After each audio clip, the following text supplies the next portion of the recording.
अस्सलाम वालेकुम। बस अभी अभी मैं नहा कर आई हूँ और अब मैं पढ़ूंगी नमाज।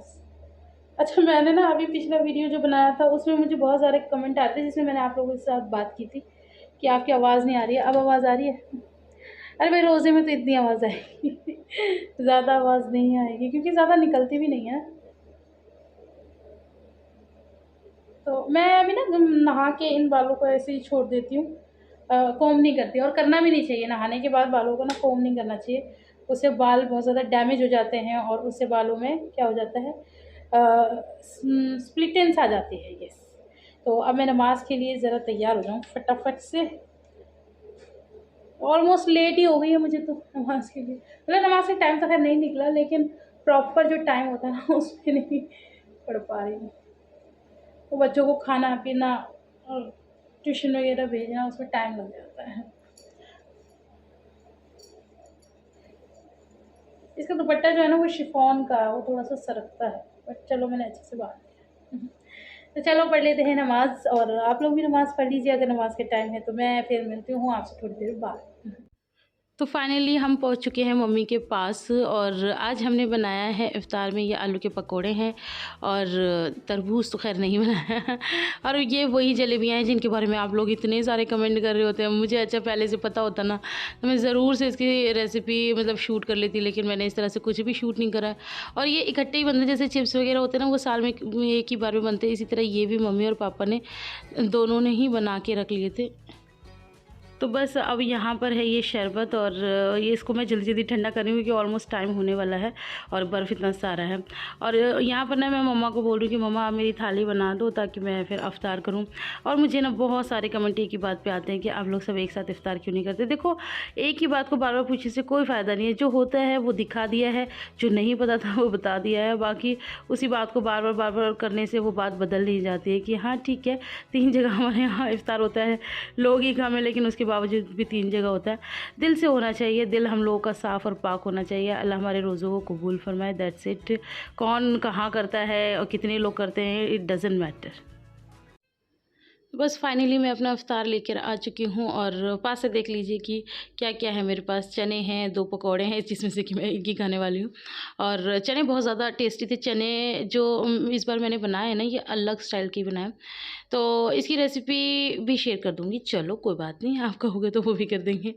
तो बस ये सिंपल सा इफ्तार है। अच्छा, लोग ना मुझे कमेंट कर रहे होते हैं कि आप लोग के यहाँ इफ्तार क्यों नहीं बनता? पता नहीं वो कौन से लोग हैं?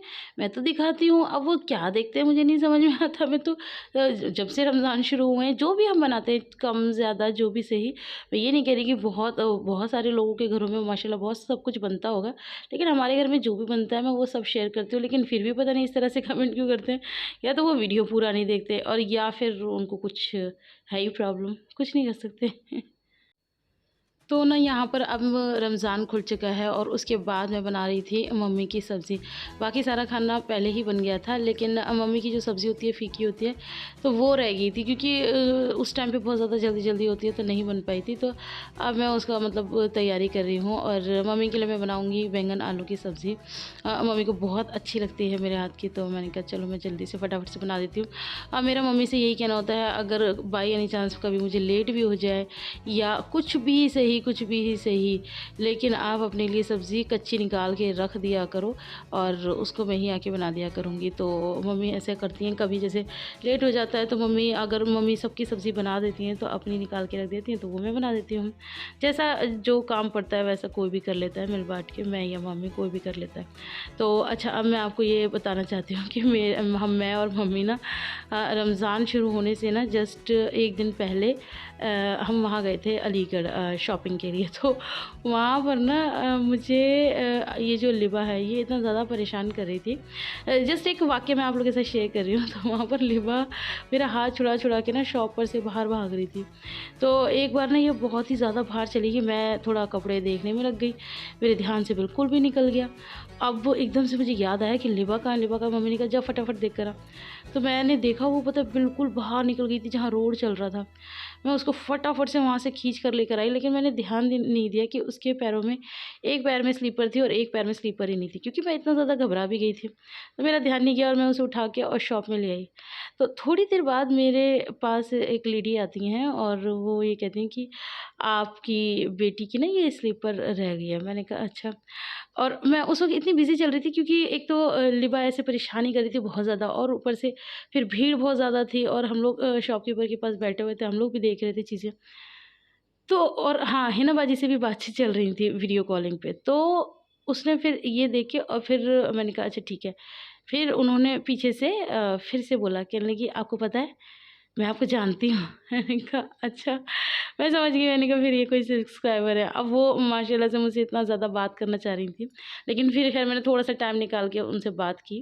तो वो यही बोल रही थी कि मैं आपके व्लॉग्स देखती हूँ और ये जब आप लिबा को लेने आई ना, कहने लगी मैं भी शॉपिंग के लिए आई थी, तो मेरी नज़र आप पे चली गई। तो मैं वहीं से आ ही रही थी आप लोगों के पास, तो फिर मुझे दिखा कि लिबा की स्लीपर भी पड़ी हुई है, तो फिर मैं वो लेके आपके पास आ गई। मैंने कहा अच्छा चलो कोई बात नहीं। फिर वो मम्मी से भी मिली। अच्छा, वहाँ से आए, फिर थोड़ी देर आगे बढ़े, फिर उसके बाद एक और सब्सक्राइबर थे। हम किसी शॉप में घुस ही रहे थे। होता है ना देखो, जब मार्केट जाते हैं तो जल्दी तो सभी को होती है, तो हमें भी हो रही थी। तो हाँ, और हम गए भी शाम के टाइम थे और आपके जीजू और आयरा कार में हम लोग का इंतज़ार भी कर रहे थे, तो हर तरीके से हमें बहुत ज़्यादा जल्दी थी और घर आके खाना भी बनाना था। तो फिर वहाँ पर शॉप में घुस ही रहे थे, वहाँ फिर एक और सब्सक्राइबर मिल गई, तो फिर उन लोगों से बातचीत की। लेकिन फिर मैंने ना उनसे एक चीज़ पूछी, मैंने कहा आप कमेंट करते हो? तो उन्होंने मुझे बताया कि मैं आपकी वीडियोज़ तो देखती हूँ लेकिन मैं कमेंट नहीं करती, कमेंट मेरी बहन करती हैं। मैंने कहा अच्छा चलो कोई बात नहीं, उनसे मिल मिला के आ गए। फिर मेरे पास अभी कुछ दिन पहले एक इतना लंबा चौड़ा सा कमेंट आता है कि आपको पता है कि आप रमज़ान से जब एक दिन पहले शॉपिंग पे गई थी तो आपको वो मिली थी सब्सक्राइबर आपकी, कहने लगी वो मेरी बहन थी। और जब उन्होंने मुझे बताया ना कि वो आपसे मिली हैं, तो मैंने उन्हें इतना डाँटा, मैं उनसे इतनी नाराज़ हो गई थी कि तुमने मुझे क्यों नहीं बताया। वहीं से मुझे कॉल करती, कहती मेरा घर वहाँ से 5 मिनट की दूरी पे, मैं भागी चली आती आपसे मिलने के लिए। और मैं, पता है मुझे बहुत अफ़सोस हुआ कि मैं आपसे नहीं मिल पाई। पता है ये मतलब सुन के ही ना इतना ज़्यादा अच्छा लग रहा होता है, इतना ज़्यादा अच्छा लग रहा होता है। ऐसा लगता है कि मतलब हमसे भी कोई मिलना चाहता है। हम इतने वो हैं कि हमें कोई इतना ज़्यादा पसंद करता हो और इतना ज़्यादा मिलना चाहता हो। कुछ लोग ऐसा होता है जैसे जो कमेंट करते हैं, बहुत सारे लोग ये सोचते हैं कि मतलब सामने वाले बंदे को डाउन करें। और आजकल तो वैसे भी मुझे ना हेट कमेंट्स बहुत ही ज़्यादा आने लगे हैं। बीच में बंद हो गए थे लेकिन अब बहुत ज़्यादा आने लगे हैं। तो लोगों का काम है कुछ ना कुछ बातें बनाना, तो वो बनाते हैं। लेकिन फिर जब अच्छे लोग इस तरह से बातें करते हैं ना, तो वो जो होता है ना, वो ज़ख्मों को मतलब बिल्कुल भर देता है। और बहुत ज़्यादा अच्छा लग रहा होता है कि जब लोग इस तरह से इतना ज़्यादा प्यार दे रहे होते हैं ना, तो बहुत अच्छा लगता है। तो वो जब उनकी सिस्टर भी जब मिली थी ना, तो वो मुझसे तो जो मिलते-मिलते मेरे जब घरवालों से, यानी कि मेरी मम्मा से यहाँ पर, और जब हम दिल्ली जाते हैं तो वहाँ पर हमारी मम्मा से, सबसे इस तरह से मिलते हैं ना। और बिट्टो के बारे में पूछते, मुझे बहुत ज़्यादा अच्छा लग रहा होता है। मेरे पूरी फैमिली को इज़्ज़त दे रहे होते हैं, प्यार दे रहे होते हैं ना, मुझे बहुत ज़्यादा अच्छा लग रहा होता है। तो उसके लिए तो भाई बहुत-बहुत शुक्रिया। और देखो बातें करते-करते मैंने सब्ज़ी छौंक दी। तो खाना-पीना खा के हम लोग आ गए थे छत पे। फिर उसके बाद ना मैंने ज़्यादा कुछ शूट नहीं किया, क्योंकि रमज़ान खोलने के बाद वैसे भी ना हालत और ज़्यादा वैसी हो जाती है। खोलने से पहले तो ये रहता है कि हाँ ठीक है, काम वगैरह करने बंदा कर लेता है। लेकिन खोलने के बाद शायद मैं बार-बार गलत बोल रही हूँ, रोज़ा खोलने के बाद, रमज़ान कह रही हूँ। रोज़ा खोलने के बाद ना बहुत ज़्यादा बीपी सा कुछ लो होता है। आप लोग के साथ होता हो तो बताना, बट फिर भी क्या कहते हैं, रोटी बनानी रह जाती है, फिर मैं वो बना लेती हूँ। और यहाँ पर बस आ गए थे हम लोग छत पे। और छत पे क्यों आए थे, हमारे जस्ट पीछे घर के रहती हैं ये, इनकी आज हल्दी का प्रोग्राम है, कल इनकी शादी है। इनकी ना ज़्यादा उम्र नहीं है, छोटी हैं, लेकिन अब इनके पापा नहीं है ना, तो मम्मी मतलब सही एज में, मतलब हम लोग के हिसाब से छोटी है, बाकी एज तो वैसे शादी लायक है। तो बस सबकी शादियाँ टाइम से कर रही हैं, और हर माँ बाप का यही होता है कि बच्चे जल्दी से जल्दी अपने घर के हो जाए।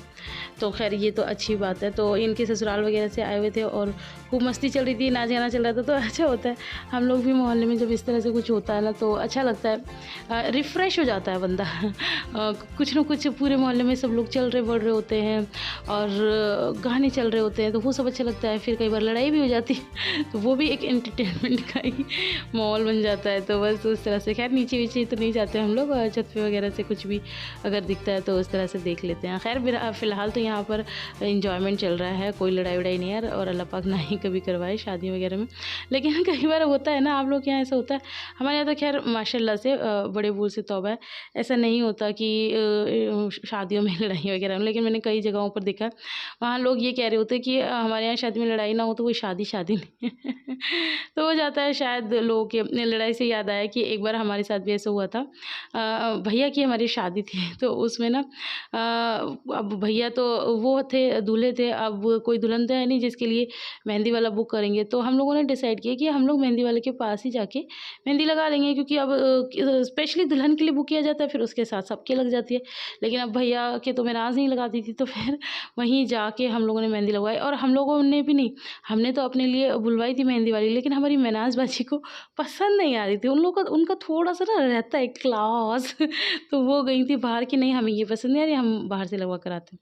तो वो बाहर लगवाने गई। अब वो मेनाज तो है ही थोड़ी सी फंसी, अब उसने लगाई नहीं, हमें पसंद नहीं आ रही, ऐसे करो वैसे करो वैसे करो। तो उस मेहंदी वाले को आ गया गुस्सा, और उसने मैंने उससे कहा उठो यहाँ से, जाओ यहाँ से, बस। और फिर मेनाज के साथ हमारा एक कज़न गया था, और तो वो आ गई मेनाज। तो मेनाज को पता नहीं, अब उस कज़न ने बता दिया भैया को, भाई जी को, यानी कि मेरे जीजू को। ओ माय गॉड, जीजू, भैया के दोस्त, हमारे कज़न सारे के सारे उसको उसके पास पहुँचे, और पता है उस बेचारे को मारा। और फिर जब मेनाज को बाद में पता चला ना, मेनाज ने उस कज़न की इतनी डांट लगाई कि तुमसे किसने कहा था कि शिकायत करने की, ऐसा तो हो जाता है, हम भी तो इतने नाटक कर रहे थे, क्या ही हो गया अगर उसने कुछ कह दिया था और तुमने बेचारे को खामखा मारवा दिया, ये कर दिया वो कर दिया। तो इसमें पता है क्या होता है, कुछ नहीं होता। ये जो जेंट्स वगैरह होते हैं ना, ये ज़्यादा मतलब वो हो जाते हैं, ओवर हो जाते हैं। मतलब सारे इकट्ठे हुए होते हैं और सारे कज़न वगैरह शादी वादी में, तो इन लोगों को कोई बकरा चाहिए होता है। जैसे लेडीज़ का एंटरटेनमेंट होता है कि किसी की बुराइयाँ वगैरह करना, बिचिंग करना, और ये सब चलता है, ये मतलब नॉर्मल एंटरटेनमेंट है। इसी तरह जेंट्स का होता है कि लड़ाई झगड़े करना शादी ब्याह में। तो ऐसे ही मुझे एक किस्सा याद आ गया, तो मैंने आप लोग के साथ शेयर कर दिया। सो या that's it for today video. तो वीडियो अच्छा लगा तो ढेर सारा लाइक करना। अभी मैं जा नहीं रही, अभी मैं आप लोगों से मतलब अपनी विदा भी दिखा दूँ आप लोगों को, फिर मैं करूँगी। अल्लाह हाफ़िज़। तो हम घर आ गए थे, और इनके पापा नहीं हैं आज। वो मैंने आप लोगों को पहले ही बताया कि वो आजकल कामों में बहुत ज़्यादा बिज़ी चल रहे हैं। तो बस, और यहाँ पर मैडम को चाहिए फ़ोन, इनको फ़ोन तो इतना ज़रूरी चाहिए होता है, और मैं कई बार मना भी करूँगी ना, तो फिर इसका नाटक शुरू हो जाता है। अभी मैं इसको मना कर रही हूँ कि वो नहीं, फ़ोन मत लो।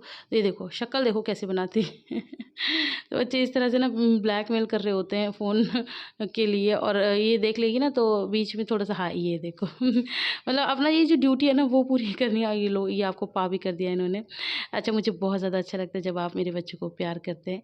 तो चलो आज की वीडियो में इतना ही। वीडियो पसंद आए तो ढेर सारा लाइक करना। मैं आपसे मिलती हूँ इंशाल्लाह अपनी नेक्स्ट वीडियो में। अल्लाह हाफ़िज़। ये देखो इन्होंने भी बाय कर दिया।